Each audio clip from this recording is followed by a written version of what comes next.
పరిశుద్ధ గ్రంథం బైబిల్లో నుంచి కొన్ని వచనాలు మనం చదువుకుందాం.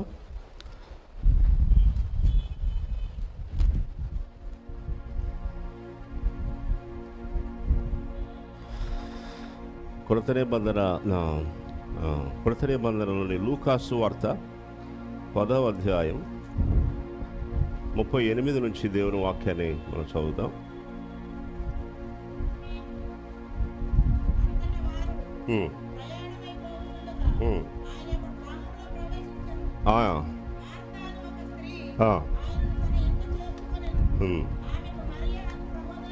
ఆమెకి మరియా అను సహోదరి ఉండెను. ఈమె యేసు పాదముల యొద్ద కూర్చుండి ఆయన బోధ వినుచుండెను. మార్త విస్తారమైన పని పెట్టుకొనుట చేత తొందరపడి ఆయన యొద్దకు వచ్చి, ప్రభువా, నేను ఒంటరిగా పనిచేయుటకు నా సహోదరిని నన్ను విడిచిపెట్టి ఉన్నందున నీకు చింత లేదా? నాకు సహాయం చేయమని ఆమెతో చెప్పమని. అందుకు ప్రభు, మార్త, నీవనేక పనులను గురించి విచారపడుచున్నావు, కానీ అవసరమైనది ఒక్కటే. మరియా ఉత్తమమైన దానిని ఏర్పరచుకునేను, అది ఆమె యొద్ద నుండి తీసివేయబడదని ఆమెతో చెప్పాను. దేవునికి స్తోత్రం. ఇక్కడ ఈ భాగములో దేవుని పిల్లలారా, ఇదొక భాగము. ఈ భాగములో మనం తీసుకోవాల్సింది ఏమిటంటే, అక్కడ ప్రభు మార్తతో చెప్పిన మాట. అందుకు ప్రభు, మార్త, నీవు అనేకమైన పనులను గురించి విచారము కలిగి ఉన్నావు, కానీ అవసరమైనది ఒకటి. మరియా ఉత్తమమైన దానిని ఏర్పరచుకునేది, అది మాత్రం తీసుకుందాం. తర్వాత యోహాను సువార్త 3వ అధ్యాయం 3వ వచనం. యోహాను సువార్త 3వ అధ్యాయం. అందుకు యేసు అతనితో, ఒకడు క్రొత్తగా జన్మించితేనే కాని అతడు దేవుని రాజ్యమును చూడలేడని నీతో నిశ్చయముగా చెప్పుచున్నానడెను. అందుకు నికోదేము, చాలురా, ఒకడు కొత్తగా జన్మించితేనే గాని దేవుని రాజ్యాన్ని అతడు చూడలేడు. అలాగే యాకోబు పత్రిక 3వ అధ్యాయం 10 నుంచి 12 వచనాలు.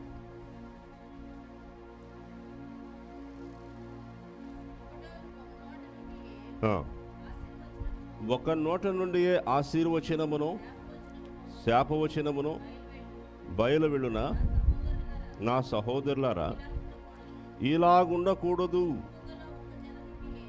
నీటి బుగ్గలో ఒక జలం నుండి తీయని నీరును చేదు నీరును ఊరున నా సహోదరులారా, అంజూరపు చెట్టున ఒలివు పండ్లైనను ద్రాక్ష తీగలను అంజూరపు పండ్లైనను కాయునా, అటువలనే ఉప్పు నీటిలో నుండి తీయని నీళ్లను ఊరవు. స్తోత్ర. హల్లెలూయా. ప్రార్థన చేసుకుందాం. పరిశుద్ధమైన తండ్రి, మహోన్నతుడా, మీ నామానికి వందనాలు స్తోత్రాలు చెల్లిస్తూ ఉన్నాము. ఈరోజు కూడా పరిచర్యలో ఇదిగో నాయన ఎంతో గొప్ప ఆశీర్వాదము దీవెనను ఇచ్చినందులకై స్తోత్రం. చేరి వచ్చిన ఈ బిడ్డలందరినీ కూడా దీవించి ఆశీర్వదించండి. బేతేలు సంఘ సహవాసాన్ని రాబోయే రోజుల్లో ఎంతగానో విస్తరింపచేయనదులకై స్తోత్రాలు. ఇదిగో కళల ద్వారా, దర్శనాల ద్వారా మీ యొక్క చిత్తమును బయలుపరచు దేవుడు. మా ప్రభా, వాటి కాలములో నా మాటలు, నా ఉద్దేశాలు నెరవేరుతాయని సెలవు ఇచ్చిన దేవుడు. ఇదిగో ఈ బిడ్డలందరినీ దీవించి ఆశీర్వదించండి. మిమ్మల్ని స్తుతిస్తూ ఆరాధిస్తూ వాక్య ధ్యానమున మాకు దయచేయాలని యేసు పరిశుద్ధ నామంలో ప్రార్థిస్తూ ఉన్నాం తండ్రి. ఆమెన్. దేవుని పిల్లలారా, మనము చదివినటువంటి 3 వాక్య భాగాలు. మొట్టమొదటి భాగములో లూకాసు వార్తలో చెప్తున్నాడు, అక్కడ 2 సహోదరులు ఉన్నారు. వారిద్దరు కూడా దేవుని పిల్లలే, కానీ ఇద్దరు ఒక రకంగా లేరు. ఇద్దరిలో ఒకరు ఎంతో నెమ్మదిగా ఒక ఆమె ఉంటే, ఒక ఆమె చాలా ఒత్తిడికి లోనై ఉన్నది. మరియా నెమ్మదిగా ఉంది, మార్త నెమ్మదిగా లేదు. విస్తారమైన పనులు, విస్తారమైన విషయాలు పెట్టుకొని వాటిని మేనేజ్ చేయలేక ఆమె తొందరపడుతుంది. అక్కడ ప్రభు చెప్పాడు, అవసరమైనది ఒకటే. ఎవరికైనా అవసరమైనది ఒకటే. అందరూ చెప్పండి, అవసరమైనది ఒకటే. అవసరమైనది ఒకటే. అవసరమైనది ఒకటే. ప్రభు ఈ వారం మనకి ఇస్తున్నటువంటి ఈ ఒకటి ఏమిటి అనేదాన్ని మనం చూడబోతున్నాం. మళ్ళీ చెప్దాం, అవసరమైనది ఒకటే. అవసరమైనది ఒకటే. అవసరమైనది ఒకటే. అవసరమైనది ఒకటే. స్తోత్రం, హల్లెలూయా. ఏ మనుషునికైనా సరే ఇదిగో ఈ మాట చెందుద్ది. ప్రతి మనుషునికి ఈ మాట చెందుద్ది. ప్రతి మనుషునికి ఈ మాట అవసరం. ప్రతి మనుషునితో కూడా ప్రభు మాట్లాడుతున్న మాట ఇదిగో ఈ మాట. ఈ మాటతో ప్రతి మనుషునితో మాట్లాడుతున్నాడు ప్రభు. ఈ మాటను ప్రతి మనుషుని ముందు ఉంచుతున్నాడు ప్రభు. స్తోత్రం. ఇది మరి దేవుని వాక్యంలో మనం చూస్తాం. చూడండి, ఎన్నో విషయాలు ఉంటాయి, ఎన్నో సంగతులు ఉంటాయి. కృపావర మనం ఏది తీసుకున్నా సరే, ఇప్పుడు దేవునికి స్తోత్రం. మనం లోకంలో తీసుకోవచ్చు, ఆత్మీయంగా తీసుకోవచ్చు. కృపావరాలు తీసుకుందాం. మనం కృపావరాల్లో ఎన్నో వరాలు ఉన్నాయి. కానీ ఈ వరాలన్నిటినీ ఒకే పరిశుద్ధాత్ముడు ఆపరేట్ చేస్తున్నాడు. ఒకే పరిశుద్ధాత్ముడు ఇచ్చాడు. ఒకే పరిశుద్ధాత్మ ద్వారా రకరకాలుగా ఉన్న వరాలను అవి వాడుకుంటున్నాడు ఆయన. ఇప్పుడు మనం ఒక టీవీ తీసుకుందాం. ఎన్నో బ్రాండ్స్ ఉంటాయి, కానీ ఒకటే టీవీ. అది ప్రొజెక్ట్ చేసే ఆ యొక్క మరి అదంతా కూడా మనం ఆ విజువల్ అంతా ఒకలాగానే ఉంటుంది. బ్రాండ్స్ ఎన్నో ఉంటాయి, కానీ ఒకే విజన్ ఉంటుంది. దేవునికి స్తోత్రం. రకరకాలుగా ఉంటుంది. అలాగా అవసరమైనది ఒక్కటే, ఒకే ఒకటి ఉంటుంది. దేవుడు ఆయన పిల్లలతో ఈ వారం మాట్లాడుతున్న మాట, మనతో ఇదిగో ఈ సమయంలో చెప్తున్న మాట ఏమిటంటే, అవసరమైనది ఒక్కటే. ఆ ఒక్కటి తప్పకుండా మన జీవితాల్లో ఉండాలి. అప్పుడే మనం అన్ని విధాలైనటువంటి అంటే అన్ని విధాలైన దేవుడు మనకు సూచిస్తూ ఉన్నటువంటి రీతిలో మన జీవితాలు మార్చబడతాయి. ఆ ఒక్కటి మన జీవితాల్లో ఉన్నప్పుడు, ఆ ఒక్కటిని మనం కలిగి ఉన్నప్పుడు, ఆ ఒక్కటిని అది మన జీవితంలో జరిగినప్పుడు, దేవునికి స్తోత్రం, జరగవలసిన ఆ ఒక్కటి మన జీవితంలో జరిగినప్పుడు, మనకు కలిగినప్పుడు అది దేవుడు కోరుతున్నట్లుగా మన జీవితాలు మార్పు చెందుతాయి. ఆ జీవితాలు ఆశీర్వాదకరమైనవి. ఇదిగో మనం కోరే ఆశీర్వాదంతో కూడినటువంటి జీవితమే. మరి ఆ ఒక్కటి ఏమిటి? అది ప్రతి వ్యక్తికి కలగాలి. ఒకే ఒకటి. దేవునికి స్తోత్రం. ప్రతి మనుషునికి అది కలగాలి. ఇక 3వ వచనంలో మనం చదువుకున్నాం. చూడండి, అది ఏంటంటే యాకోబు పత్రికలో మనం చదివాం. 3వ అధ్యాయము 10 నుంచి 12వ వచనంలో ఏం చదివామంటే, అక్కడ చెప్పాడు, ఏం చెప్పాడు? ఇదిగో ఒక నోట నుండి ఆశీర్వచనమునో శాపవచనమునో బయలువెళ్ళును. నా సహోదరులారా, ఇలా ఉండకూడదు. నీటి బొగ్గలో ఒక జలము నుండి తీయని నీరు చేదు నీరు ఊరునా? నా సహోదరులారా, అంజూరపు చెట్లను ఒలీవ పండ్లైనను అంజూరపు కాయునా? అటువలనే ఉప్పు నీటిలో నుండి తీయని నీరు ఊరవు. కనుక ఇక్కడ యాకోబు ఏం చెప్తున్నాడంటే, నా ప్రియ సహోదరులారా, మీరు ఒక రకంగానే ఉండాలి, లేకపోతే మనం ఒక రకంగానే ఉండాలి. మరి మనం ఏం చేస్తున్నామంటే, ఇదిగో ఒక నోటి నుండే దేవునిని మహిమపరుస్తున్నాం, అదే నోటితో మరొక విధంగా కూడా మాటలను మనం ఉపయోగిస్తున్నాం. మరి తిట్టడానికో దూషించడానికో రకరకాలుగా వేరే మాటలు మాట్లాడటానికి అదే మాటలను మనం వాడుతున్నాం. అలా ఉండకూడదు నా ప్రియ సహోదరులారా. మనము దేవుని పిల్లలము గనక మన నోటి నుండి ఒకే రకమైన మాటలు రావాలి. మనం దేవుని పిల్లలము గనక ఆ రకమైనటువంటి రీతిలోనే మన మాటలు, మన యొక్క సంభాషణలు, మన జీవిత విధానం అంతా ఆ రకంగా మాత్రమే ఉండాలి నా ప్రియులారా, నా ప్రియ పిల్లలారా అని చాలా పెద్దవాడు, అనుభవం కలిగినటువంటి వాడు యాకోబు చెప్తున్నాడు. ఇంకా అక్కడ చెప్పాడు అంతే కదా, ఒక జలలో నుంచి ఉప్పు జలం వస్తుంది. ఆ కిందంతా నీరు ఏ నీరు ఉంటుందో చెప్పండి? ఉప్పు నీరే ఉంటుంది. జలం ఉబికి పైకి వస్తుంది, ఒక జల అది. ఆ జల రుచి చూసినప్పుడు ఉప్పుగా ఉంది. ఎన్ని నీళ్ళు వచ్చినా కూడా ఏమి నీళ్ళు వస్తాయి చెప్పండి? ఉప్పు నీళ్ళే వస్తాయి. కానీ ఒక గంట సేపు ఆ నీళ్ళు వచ్చి నీళ్ళు జలం మారిపోద్దా? మారదు. కింద అడుగు వరకు కూడా ఉంటుంది. ఎంతకాలం ఆ నీరు ఆ విధంగా వస్తుందో మనం చెప్పలేము. అలాగే మంచి జలం నుంచి ఏమొస్తుంది చెప్పండి? మంచి నీరు వస్తుంది. ఇంకా మళ్ళీ ఆ నీరులో వేరే రకమైన టేస్ట్ రాదు. ఆ రకంగానే మీరు ఉండాలి అని మాట్లాడుతున్నాడు యాకోబు. ఇది ఆలోచించాల్సిన మాట. దేవుడు ఆయన పిల్లల్ని ఇదిగో ఈ విధంగా ఉండాలి, మీరు ఇలా ఉండకూడదు పిల్లలారా, మరి ఇదిగో ఈ విధంగా ఉండాలి, మరి ఉంటున్నారా? అలాగుండాలి. మన జీవితాల్లో అలాంటి అనుభవం ఉందా అన్నప్పుడు ప్రశ్నే, అందరికీ ప్రశ్నే, నాకు ప్రశ్నే, మరి మనందరికీ కూడా ప్రశ్నే. మనం దేవుని పిల్లలముగానే జీవించాలి. దేవుని పిల్లలముగానే మనం అన్ని విషయాల్లో ఉండాలి. దేవుని పిల్లలముగా ఉన్నటువంటి మనం మన పూర్వపు అనుభవాలు కలిగినటువంటి వారముగా అప్పుడప్పుడు ఉంటున్నాం. అప్పుడప్పుడు అలాంటి పరిస్థితుల్లోకి వెళ్తాం, మళ్ళీ వచ్చేస్తాం. ఇలా ఉండకూడదు, మీరు దేవుని పిల్లలుగానే ఉండాలి అని దేవుని వాక్యం మనకు సూచిస్తుంది. మరి ఇదిగో అవును నేను ఒక రకంగానే ఉండాలి అనే మాట మనుషునికి ఇష్టమే, దేవునికి స్తోత్రం. ఎవరికి ఇష్టంగా చెప్పండి? ప్రతి మనుషునికి కూడా కరెక్ట్ ఏదో అదే చేయటానికి ఇష్టపడతాడు మనుషుడు. సరి అయినది ఏదో, ఎలాంటి మనుషుడైనా సరి అయినది ఏదో దాన్ని నేను చేయాలి. అవును ఇది రైట్, ఇదిగో ఇలాగే నేను ఉండాలి, ఇలాగే నేను చేయాలి. అయితే మనం అలా ఉండలేకపోతున్నాం. ఆ విధముగా ఉండుట కొరకే ఆ అవసరమైనది ఒకటి, దేవునికి స్తోత్రం. ఆ అవసరమైన ఒకటి ఏదైతే ఉంటుందో మన జీవితాల్లో రెండు విధాలుగా ఉండవు. ఏ దేవుని బిడ్డ కూడా రెండు విధాలుగా ఉండడు. ఆ ఒకటి ఏదైతే ఉందో అది మనం పొందినప్పుడు, అది మనం సంపాదించుకున్నప్పుడు, దాన్ని మనం వెదికి సంతరించుకున్నప్పుడు తప్పకుండా మన జీవితాలు ఒకే విధంగా ఉంటాయి. రెండు విధాలుగా, అనేక విధాలుగా ఉండవు.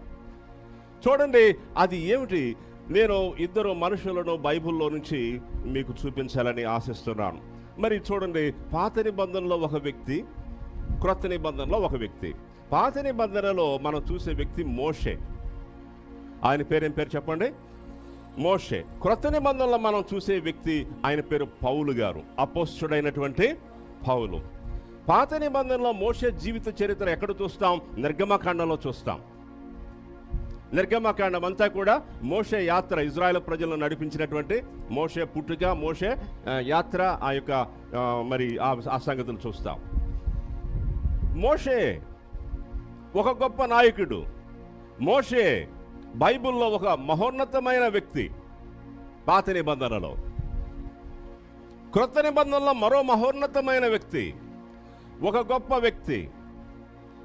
మరొక రకంగా చెప్పాలంటే మోషే పాత్రనే పోషించాడు ఆయన కూడా. ఆయన పేరు అపోస్తలుడైనటువంటి పౌలు. ప్రభువుకు శిష్యులు ఉన్నారు. పేతురు మొదలుకొని 12 మంది శిష్యులు ఉన్నారు. వారు అపోస్తలులే. ఆ తర్వాత ఈయనను కూడా అపోస్తలుడిగా దేవుడు పిలిచాడు ప్రభు. ఆయన కూడా అపోస్తలుడే. మరి వారుండగా, ప్రభు అసలు 12 మంది శిష్యులు ఉండగా అపోస్తలుడైన పౌలును తీసుకోవడం ఏంటి? అవును, తీసుకోవాల్సి వచ్చింది. ఆయన యొక్క అనుభవం అలాంటిది. పాత నిబంధనలో మోషేని మాత్రం ఎందుకు తీసుకో? ఆయన అనుభవం అలాంటిది. చూడండి, ఇద్దరికి ఒక పోలిక ఉన్నది. పాత నిబంధనలో మోషేకి, క్రొత్త నిబంధనలో ఉన్న పౌలు గారికి ఒక పోలిక ఉన్నది. అదేమిటంటే, పాత నిబంధనలో ఉన్నటువంటి దేవుని జనాంగం అంతటికి దేవుని ధర్మాన్ని రాసించినటువంటి వాడు ఎవరంటే ఆ రోజుల్లో ఎవరు చెప్పండి? మోషే. ధర్మశాస్త్రం అనేది ఎవరి ద్వారా వ్రాయబడింది? మోషే ద్వారా వ్రాయబడింది. అంటే దేవుని విధానాలు, దేవుని ప్రజలు నడవలసినటువంటి ఆ యొక్క విధానం, ఆ విధానం అంతటిని ఒక గ్రంథముగా, ఒక విధి విధానాలుగా లిఖితపూర్వకముగా రాసిన వారు ఎవరు అనంటే అది మోషే. అది పాత నిబంధనలో, పాత నిబంధన కాలానికి. క్రొత్త నిబంధనలో ఉన్నటువంటి ధర్మాన్ని వ్రాసింది ఎవరు అనంటే అపోస్తలుడైన పౌలు. దేవునికి స్తోత్రం, హల్లెలూయా. అదే పోలిక.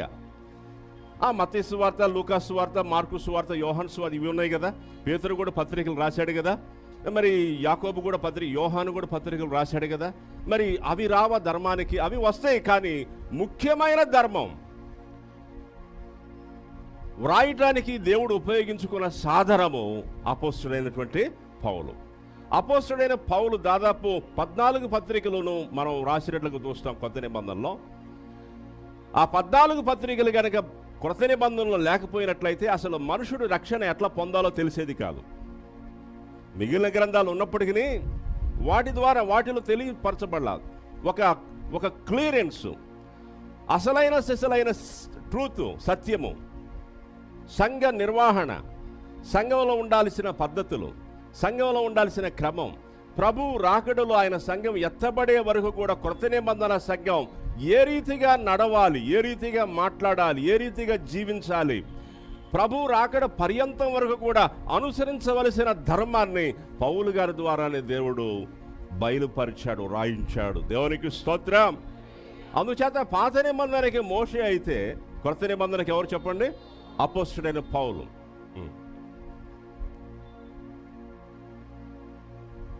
చూడండి,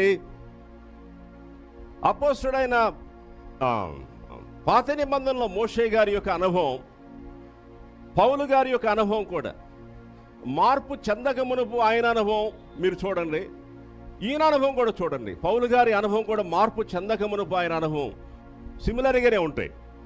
ఉదాహరణకి మోషే గారి యొక్క అనుభవం మార్పు చెందక మునుపు ఐగుప్తులో ఆయన ఉన్నాడు. ఆయన ఏం చేశాడు చెప్పండి? మోషే గారు మరి ఆయన బయటకు వచ్చాడు. బయటకు వచ్చి ఆయన అలా సమాజాన్ని చూస్తున్నప్పుడు ఒక ఐగుప్తుడు ఏం చేశాడు చెప్పండి? ఇజ్రాయేలు వ్యక్తిని కొట్టాడు. అప్పుడు ఆ వ్యక్తిని నా సహోదరుని నువ్వు కొడతావా అని ఏం చెప్పాడు చెప్పండి? అతన్ని కొట్టి చంపి అక్కడే గొయ్యి తీసి పాతి పెట్టేసాడు. అంటే అది మంచి విషయమే. సహోదరుని ఎడల ప్రేమ, సహోదరుని ఎడల అభిమానం, తన సొంత జనాంగానికి చెందిన మనుషుని ఎడల అపారమైన ప్రేమ, మంచి అనుభవం.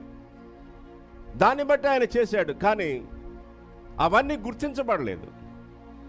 అవన్నీ ఆ మనుషుల వలన వారు గుర్తిస్తారు, నన్ను ఒక నాయకునిగా గుర్తిస్తారు అని అతడు ఆశించాడు.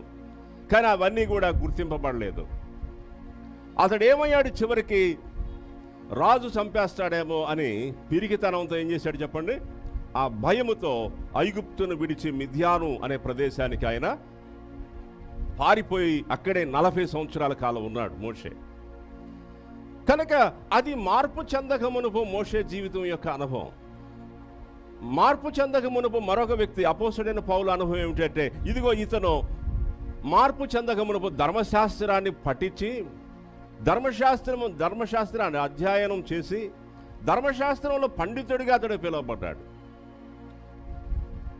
మరి అతను కూడా ఒక వ్యక్తిని చంపేస్తాడు. అతను స్టెఫను. దేవుని సంఘం పక్షంగా స్టెఫను పరిచర్య చేస్తూ ఉంటాడు. ప్రభు అయిన యేసుక్రీస్తు వారి గురించి బోధిస్తూ ఉంటాడు. ఇతనేమనుకున్నాడంటే స్టెఫనును చూసినప్పుడు, వీడెవడు? మోషే ద్వారా మా పూర్వీకుల నుంచి దేవుడు బయలుపరిచిన ఈ ధర్మం అంతటిని రూపమాసిపోయేటట్లుగా, ఇదిగో ఈ యోధా ధర్మము, యోధా మతము తొలగిపోయేటట్లుగా పనిచేస్తున్నారు ఈ క్రైస్తవులు. ఇదిగో ఇలాంటి స్టెఫన్ లాంటి వాళ్ళే ఇట్లాంటి టీచింగ్స్, ఇలాంటి బోధలు బోధిస్తున్నందున మా పూర్వీకుల మార్గం నుంచి మనుషులంతా ఇటు తిరిగిపోయి ఇదిగో వారు క్రైస్తవులుగా మారిపోతున్నారు. కనుక ఇది నేను సహించలేనని అక్కడేం చేశాడు చెప్పండి? స్టెఫనుని రాళ్లతో కొట్టి చంపేటట్లుగా ఒక రకంగా అతనే చంపాడనేటువంటి విధానం. అతని ప్రేరణ వలన, అతని బలం వలన, అతని ఆజ్ఞ వలన స్టెఫను చంపబడ్డాడు. అతడు ఆశించాడు. మోషే అక్కడ అతను ఆశించింది ఎలా పొందలేకపోయాడు, ఇక్కడ కూడా పౌలు గారు ఆశించింది పొందలేకపోయాడు. మార్పు చెందకమునుపు అతని జీవితం మనం చూస్తున్నాం. పౌలు గారిది, మోషేది చూస్తున్నాం, పౌలు గారిది చూస్తున్నాం. దేవుని పిల్లలను మనం ఆలోచించాలి.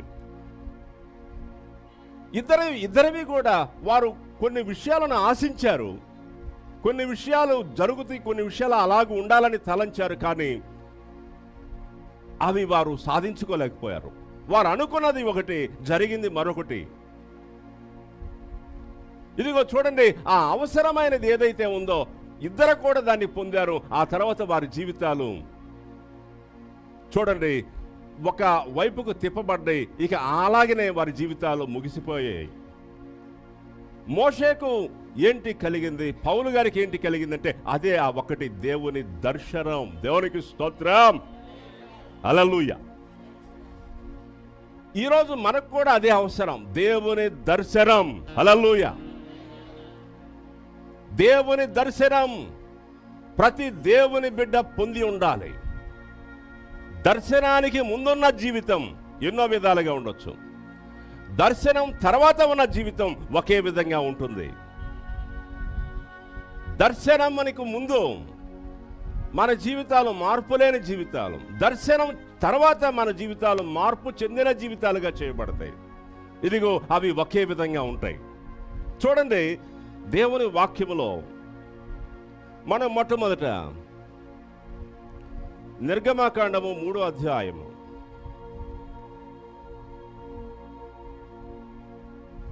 3వ వచనము నుంచి చదువుదాం. అప్పుడు మోషే ఆ పొద ఎలా కాలిపోలేదో నేను ఆ తట్టు వెళ్ళి ఈ గొప్ప వింత చూచెదననుకునేను. దానిని చూచెను. దేవుడు ఆ పొద నడుమ నుండి మోషే మోషే అని అతనిని పిలిచెను. అందుకతడు చిత్తము ప్రభువా అనెను. అందుకాయన దగ్గరకు రావద్దు, నీ పాదముల నుండి నీ చెప్పులు విడువము, నీవు నిలిచి ఉన్న స్థలము పరిశుద్ధ ప్రదేశము అనెను. మరియు ఆయన, నేను నీ తండ్రి దేవుడును, అబ్రహాము దేవుడును, ఇస్సాకు దేవుడును, యాకోబు దేవుడును అని చెప్పగా మోషే తన ముఖమును కప్పుకొని దేవుని వైపు చూడ వెరచెను. మరియు యెహోవా ఇట్లనెను, నేను ఐగుప్తులోనున్న నా ప్రజల బాధను నిశ్చయముగా చూచితిని. పనులలో తమ్మును కష్టపెట్టు వారిని బట్టి వారు పెట్టిన మొరను వింటిని, వారి దుఃఖములు నాకు తెలిసే ఉన్నవి. చాలురా. దేవునికి స్తోత్రం, హల్లెలూయా. 3వ అధ్యాయం 3వ వచనం నుంచి మనం చూస్తున్నటువంటి ఈ వచనాల్లో పొదలో, మండుచున్న పొదలో మోషేకు కనపడిన దర్శనం చూడండి. ఒక విధమైన జీవితానుభవం. ఆ జీవితానుభవంతో మిద్యానుకు చేరుకున్నాడు. అక్కడున్న పరిస్థితుల్లో అతడు చేరాడు. అక్కడే వివాహం అయింది. ఐగుప్తులో ఒక రాజకుమార్తె యొక్క కుమారుడిగా అతడు పెరిగి పరిస్థితుల వలన పరిగెత్తుతూ మిద్యానుకు వచ్చాడు. ఇక ఉన్నటువంటి పరిస్థితులతో చక్కబెట్టుకొని ఇక ఒక విధమైన జీవితం జీవిస్తున్నాడు. 40 సంవత్సరాల తర్వాత అతనికి దర్శనం కలిగింది. దేవునికి స్తోత్రం. అతడు దూరంగా మందను మేపుతూ ఉన్నప్పుడు ఒక అపురూపమైన ఆశ్చర్యకరమైనటువంటి ఆ మండుతున్నటువంటి పొద దర్శనం, ఆ దృశ్యం అతనికి కనపడింది. ఆ మండుచున్న అగ్ని, ఆ అగ్నిలో ఉన్నటువంటి విధానం, పొదగానే కనపడుతుంది. ఆ పొద చుట్టూ అగ్ని బగబగలాడుతూ మండుతున్నట్లుగా కనపడతా ఉంది. కానీ పొద తగలబడట్లేదు, పొద కాలిపోవట్లేదు. అది అతన్ని ఆకర్షించింది. ఇదేంటి ఈ వింత, ఈ వింత ఏంటి, నేను ఎప్పుడు చూడలేదు, ఈ అగ్ని వేరుగా ఉంది, ఈ దృశ్యం వేరుగా ఉంది అని అటుగా అతడు వెళ్ళాడంట. వెళ్ళి పరిశీలనగా దాన్ని చూస్తున్నప్పుడు అందులో నుంచి స్వరం, హల్లెలూయా, పరిశుద్ధ దేవుని స్వరం అందులో నుంచి వచ్చింది. మోషే మోషే, ఇదిగో నీవు నిలిచి ఉన్నటువంటి స్థలం పరిశుద్ధ భూమి, నీ చెప్పులను తొలగించు. అలాగ చేశాడు. చేసిన తర్వాత మాట్లాడుతున్నాడు, అరే తొలగించుకో. మనం యెషయా గ్రంథం 6వ అధ్యాయంలో కూడా అత్యున్నత సింహాసనం మీద ఆయనను యెషయా చూచినప్పుడు, చూచిన వెంటనే దేవుడు మాట్లాడలేదు. చూచిన వెంటనే ఏమన్నాడు చెప్పండి? చూశాడు, చూసిన తర్వాత ఏమన్నాడు చెప్పండి? సైన్యం చూసిన తర్వాత ఆ మాటలు విన్నాడు. సైన్యములకు అధిపతి యోగు యెహోవా పరిశుద్ధుడు పరిశుద్ధుడు అని గాన ప్రతిగానములతో చూశాడు, విన్నాడు. విన్న తర్వాత ఏమన్నాడంటే, అయ్యో నేను అపవిత్రమైన పెదవులు గల వాడను, అపవిత్రమైన పెదవులు గల మనుషుల మధ్య, ఇదిగో నీవు నిలబడ్డ భూమి పరిశుద్ధ భూమి, నీ చెప్పులు తీసివేసే అన్నప్పుడు చెప్పులు తీశాడు. ఇక్కడ పరిశుద్ధుడు పరిశుద్ధుడిని గాన ప్రతిగానాలు విన్న వెంటనే అయ్యో నేను అపవిత్ర పెదవుల విషయమై పశ్చాత్తాపడ్డాడు. దేవుడు పరిశుద్ధపరిచాడు. అక్కడ చెప్పులు విడిచాడు. అప్పుడు దేవుడు అతనితో మాట్లాడాల్సిన విషయాలు మాట్లాడాడు. ఇక్కడ పెదవుల విషయమై పశ్చాత్తాపడ్డాడు. దేవుడు చెప్పవలసినది చెప్పాడు. మా నిమిత్తం ఎవడు వెళ్తాడు, నేను తెలియచేసే సమాచారాన్ని ఎవరు తెలియచేస్తారని దేవుడు అన్నప్పుడు నేనున్నాను, నన్ను పంపు అని యెషయా అంటాడు. చూడండి, మోషేకు పొదలో కలిగిన దర్శనం అతడు చూచాడు. దగ్గరగా వెళ్ళాడు. పరిశీలనగా చూస్తున్నప్పుడు దేవుడు మరి ఇదిగో మాట్లాడాడు. ఐగుప్తులో నా ప్రజల బాధను నేను చూశాను. ఆ రోజుల్లో నీ ప్రజలను బహుగా అభిమానించావు. ఆ రోజుల్లో నీ ప్రజలకు ఒక నాయకుడిగా ఉండాలనుకున్నావు. ఆ రోజు నీ ప్రజలను విడిపించాలనుకున్నావు. కానీ ఆ రోజు నీవు తృణీకరించబడ్డావు. ఇదిగో ఇప్పుడు నేను నిన్ను అనాయింట్ చేస్తున్నాను. ఇదిగో ఇప్పుడు నేను ఆ పనికి నిన్ను ప్రతిష్ఠిస్తున్నాను. ఇదిగో ఇప్పుడు నేను నిన్ను నియమిస్తున్నాను ఆ పరిచర్యకు. నా ప్రజలను విడిపించడానికి నేను దిగి వచ్చాను. మోషే, నీవు సిద్ధపడు, నీవు సిద్ధపడి నేను చెప్పినట్లుగా వెళ్ళి ఆ పనిని జరిగించు అని దేవుడు తాను చేయాల్సినటువంటి ఆ విషయాన్ని అంతటిని దర్శనములో దేవుడు మోషేకు తెలియచేశాడు. చూడండి, అది మోషే జీవితంలో టర్నింగ్ పాయింట్. మోషే పొందవలసిన ఆ ఒక్క ప్రాముఖ్యమైనది అదే. మోషేకు కలగవలసిన ఆ ఒక్క ప్రాముఖ్యమైనటువంటిది అదే. ఈరోజు ప్రతి మనుషునికి, ప్రతి దేవుని బిడ్డకి కలగవలసినది ఇదిగో దేవుడు నిన్ను డైరెక్ట్గా దర్శించారవో. స్తోత్రం. ప్రతి దేవుని బిడ్డకి చూడండి, జీవితంలో ఎప్పుడైనా సరే కలగాలి అనుభవం. అది ఇప్పటికే మనకు కలిగి ఉండొచ్చు కొంతమందికి. చాలా సంతోషం. దేవుని దర్శనం. దేవుడు నీతో మాట్లాడా. దేవుడు కలల ద్వారా, దర్శనాల ద్వారా, ఇదిగో ఆయన సేవకుల ద్వారా, వాక్యం ద్వారా, పరిశుద్ధుల ద్వారా ఎన్నెన్నో విధాలుగా ఆయన మాట్లాడతాడు. నీతో వ్యక్తిగతంగా దేవుడు మాట్లాడా. దేవుని ఇంటరాక్షన్, ఎన్కౌంటరింగ్, దేవుడు నిన్ను దర్శించిన అనుభవం నీవుగా ఎదుర్కొన్నావా? జరిగిందా నీ జీవితంలో? తత్తరపడేవిగా, కదిలిపోయేవిగా, మారిపోయేవిగా, రకరకాలుగా పడిపోయే వారముగా మనం ఉంటున్నామంటే ఇదిగో ఇది మనకు కలగలేదు. ఇది మనకు కలిగినప్పుడు మన జీవితం ఇక అట్లా ఉండదు. దేవునికి స్తోత్రం. దేవుని దర్శనం. హల్లెలూయా. దర్శనం, దైవ దర్శనం, దేవుని ప్రత్యక్షత, ముఖాముఖిగా దేవుడు నీతో మాట్లాడిన అనుభవం. ఇదిగో అస్థిరముగా లేకపోతే బలహీనముగా ఉన్న మన జీవితాలను అది బలపరిచి చూడండి ఒక బలమైనటువంటి వ్యక్తినిగా మార్చగలిగిన దర్శనం. దర్శనం. హల్లెలూయా. చెప్పండి అందరూ. దర్శనం, దేవుని ప్రత్యక్షత, ముఖాముఖిగా ఆయన నిన్ను దర్శించిన అనుభవం. ప్రతి క్రైస్తవునికి దేవుడు అది ఇస్తాడు. ప్రతి దేవుని బిడ్డకి అలాంటి అనుభవం ఉంటుంది. అన్న, అక్క, ప్రభు నీతో మాట్లాడా? బ్రదర్, అక్క, అన్న, తమ్ముడు, నీ జీవితం ఒక అసలైన సిసలైన క్రైస్తవ జీవితంగా ఎప్పుడు మార్చబడింది చెప్పగలవా? మనం క్రైస్తవ ప్రజలమే, పుట్టినప్పటి నుంచి యేసు ప్రభు మనకు తెలుసు. అలా కాదు, నువ్వు జీవిస్తూ వచ్చావు క్రైస్తవ జీవితం. అయితే ఒక పటిష్టమైన క్రైస్తవునిగా జీవించడం అనేటటువంటి దానికి ప్రారంభం ఎప్పుడు ఆ జీవితానికి ప్రారంభం? దేన్ని బట్టి నీవు ఆ విధంగా ఒక పటిష్టమైన దేవుని బిడ్డగా మార్చబడ్డావు అని అడిగినప్పుడు ప్రతి దేవుని బిడ్డ కూడా ఇదే చెప్తాడు. దేవుడు నన్ను ఫలానా సమయంలో ఇలా దర్శించాడు, ఆ క్షణం నుంచి నా జీవితం మారిపోయింది, ఆ క్షణం నుంచి మార్పు నాలో ప్రారంభమైంది, ఆ క్షణం నుంచి ఇదిగో నేను మరలా ఆ పూర్వపు జీవితాన్ని జీవించలేకపోయాను. దేవునికి స్తోత్రం, హల్లెలూయా. దర్శనం దర్శనం. మోషే ఎంతో నిరాశ నిస్పృహలో, భయం. అతడు పుట్టి పెరిగింది ఒక ప్రదేశం, అతనికంటూ కొన్ని జ్ఞాపకాలు ఉన్నాయి. దిగులు, విచారం, చింత, భయం. చూడండి, ఇవన్నీ తొలగిపోయినాయి. దర్శనం తర్వాత అతని జీవితం స్థిరపరచబడింది. చూడండి, ఆ 3వ అధ్యాయం 4వ అధ్యాయం నిర్గమాకాండంలో చదివినప్పుడు అతడు ప్రారంభిస్తాడు యాత్ర. అక్కడి నుంచి ఐగుప్తికి వస్తాడు.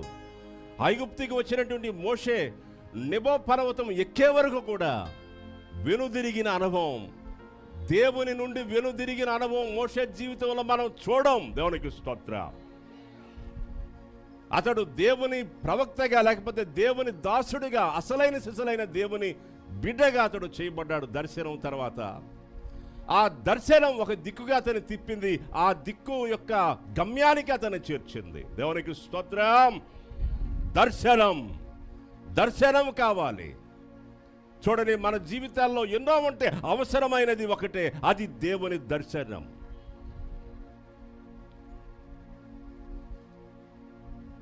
చూడండి, 2వ విషయంలో కూడా మనము చూస్తాం.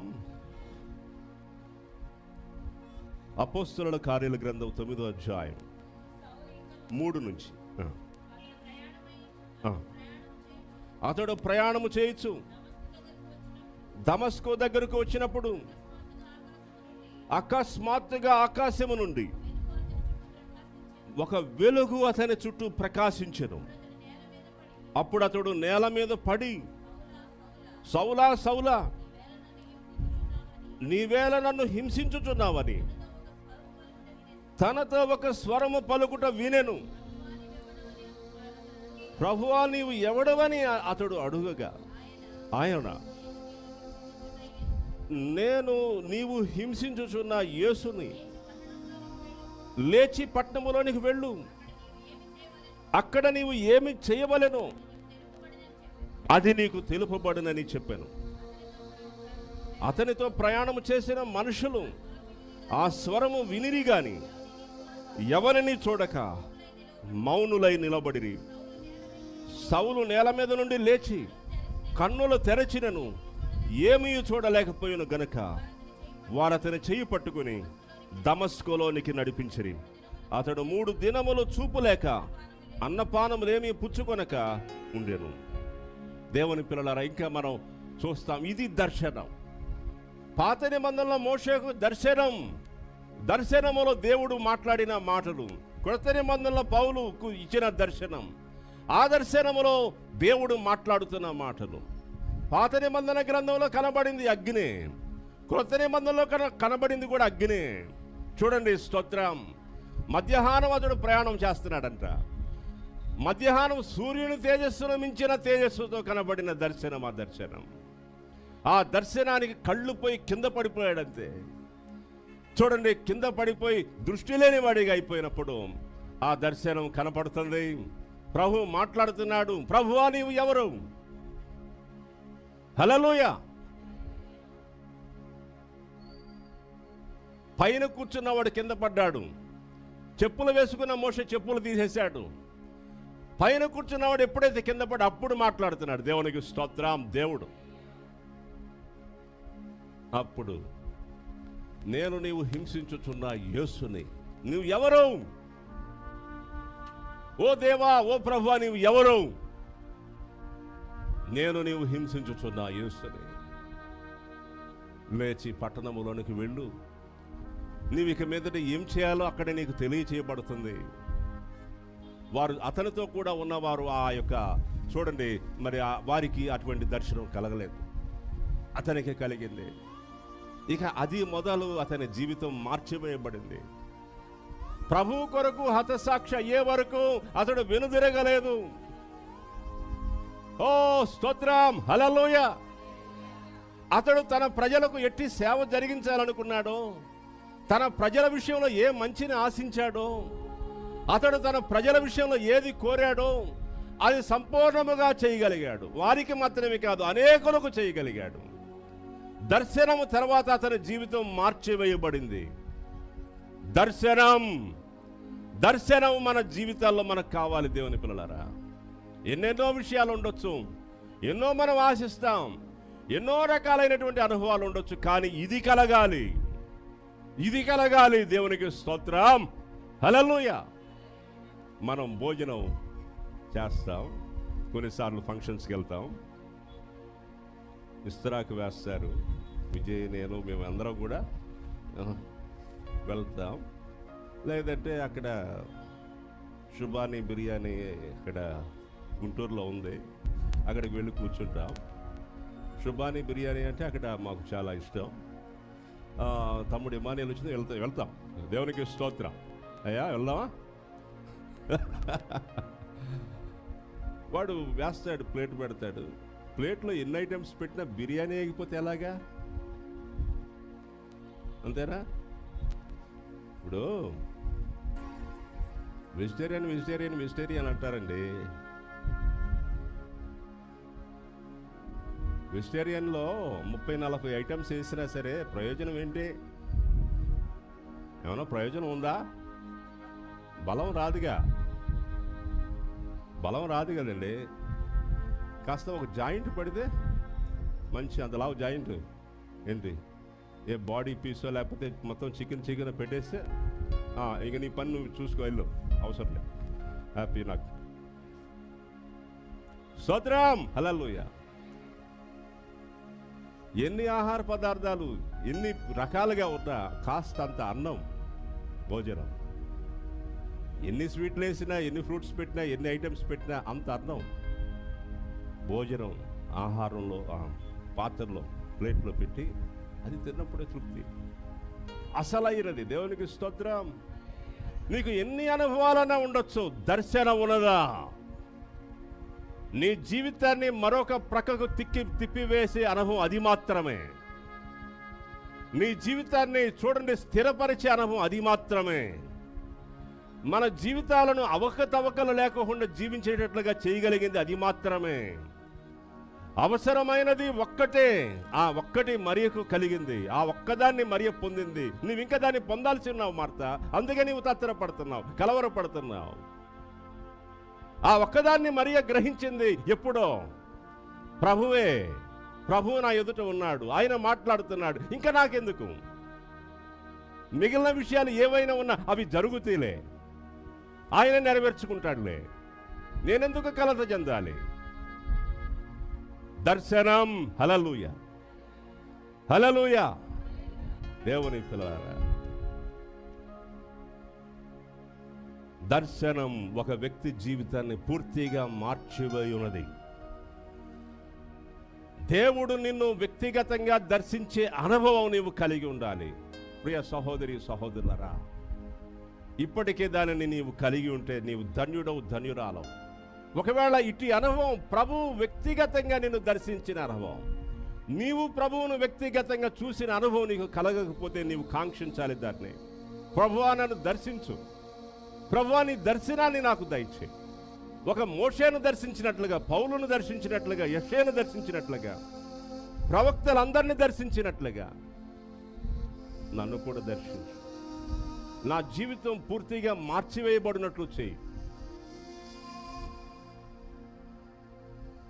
యోహాను సువార్త 3వ అధ్యాయంలో మనం చదివాం, ఒకడు క్రొత్తగా జన్మించితేనే కానీ దేవుని రాజ్యమును ఎలా కలుగుతే క్రొత్త జన్మానము? దర్శనం. స్తోత్రం, హల్లెలూయా.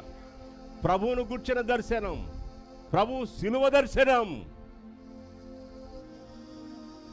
ప్రతి వ్యక్తికి ప్రభు తన దర్శనాన్ని తన సమయంలో తన చిత్తానుసారంగా ఇస్తూ ఉంటాడు.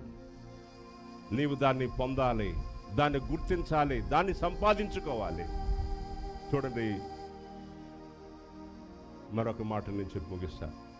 లూకాసు వార్త 19వ అధ్యాయంలో అక్కడ యెరూషలేముతో ప్రభు చెప్తాడు, యెరూషలేమా, ప్రభు నేను దర్శించిన కాలములో నీవు ఆయనను ఎరుగలేదు. ఆ మాట కూడా ఉన్నది. ఇప్పటికే ఎన్నోసార్లు ప్రభువు నిన్ను దర్శించాడా? ఆయన దర్శనం మనకు కలిగిన చదవరా. ఆయన పట్టణమునకు సమీపించినప్పుడు దానిని చూచి దాని విషయమై ఏడ్చి, ఈ నీ దినమందైనను తెలుసుకొనిన ఎడల నీకెంతో మేలు. చాలు చదవండి. ప్రభువు నిన్ను దర్శించిన కాలం, ప్రభువు నిన్ను దర్శించిన కాలములో నీవు ఎరుగకుంటేవి కనుక. చాలరా ఆ మాట. ప్రభువు నిన్ను దర్శించిన కాలములో నీవు ఎరుగలేదు ఆయనని. అది కూడా జరుగుతుంది. ఇప్పటికే దేవుడు నిన్ను ఎన్నోసార్లు పూర్తిగా నీ జీవితాన్ని వాషౌట్ చేసేసేటట్లుగా తన తట్టుకు తిప్పేందుకు కొరకై ఆయన దర్శిస్తూ ఉన్నాడేమో.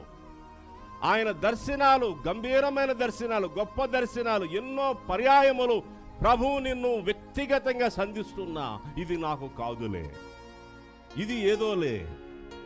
చూడండి, ఒకవేళ అటువంటి అనుభవం కూడా ఉంటుంది.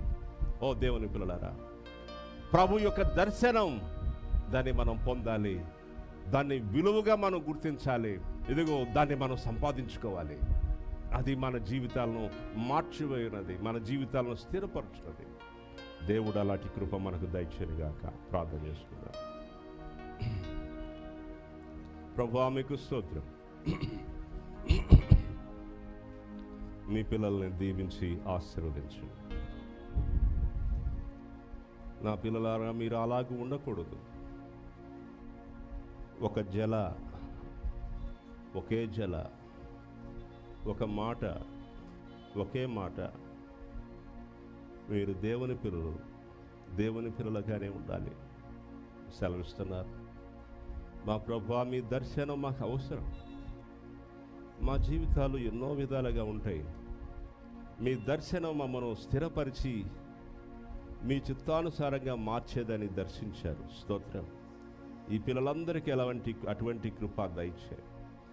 అందరిని దీవించు. వారిని దర్శించినప్పటికీ మరొకసారి దర్శించు. మీ పిల్లలకు తేటయ్యైన దర్శనం కలిగించు. వారి జీవితాల్లో ఉన్నటువంటి అస్థిరత్వం అంతా తొలగిపోయి స్థిరపరచబడేటట్లు, ఇదిగో మీ దిక్కుకు తిరిగిన వారిగా, మరి ఎన్నడూ మరో దిక్కుకు తిరగని వారిగా, బలవంతులైన మీ పిల్లలుగా వీరు మార్చివేయబడినట్లుగా మరొకసారి దర్శనం, ప్రతి ఒక్కరికి స్పష్టమైన మీ దర్శనం, మిమ్మును గుర్చిన ప్రత్యక్షత, ఇదిగో మీ పిల్లల యొక్క మార్పు విషయమై, మీ పిల్లల యొక్క ఇదిగో ఒకే విధమైనటువంటి జీవితం, శక్తివంతమైన జీవిత విషయమై అవసరమైన దర్శనాన్ని దయచేయండి. మిమ్మల్ని స్తుతిస్తూ ఆరాధిస్తూ యేసు శక్తి కలిగిన నామంలో ప్రార్థిస్తున్నాను తండ్రి. ఆమేన్.